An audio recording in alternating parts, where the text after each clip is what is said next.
4 February आपल्या कर्करोग दिन म्हणून बघितला जातो ना त्या दिवशी, त्या अनुषंगाने शासनाची कर्करोग मोबाईल व्हॅन आपल्या पंधरात आलेली आहे आणि त्याच्यामार्फत महिलांचं तपासणी शिबिर चालू आहे. थोडक्यात मॅडम काय सांगताल त्या निमित्ताने?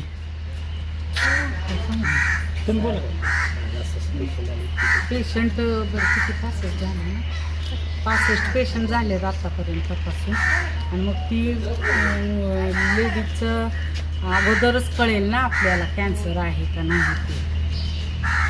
त्यामुळे ही तपासणी एकदम चांगली आहे, बरेच गरजेचीच आहे. म्हणजे शासनाच्या माध्यमातून सगळ्या लेडीज म्हणजे कुणी सगळ्यांनी करून घ्यावं ज्या त्या भागात कुठं गाडीच्या.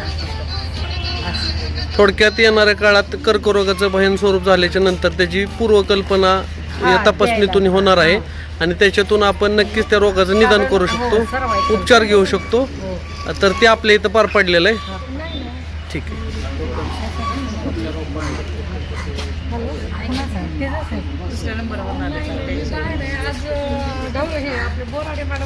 सरपंच साहेब या निमित्ताने काय सांगताल?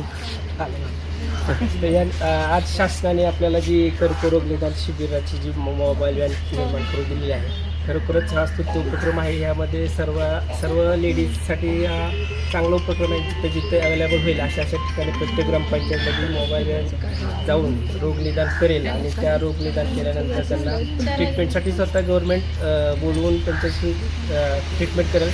तर खरंच हा उपक्रम म्हणजे सुरुवातीला जर कर्करोग निदान झालं तर त्यावेळेस मात करता येतील.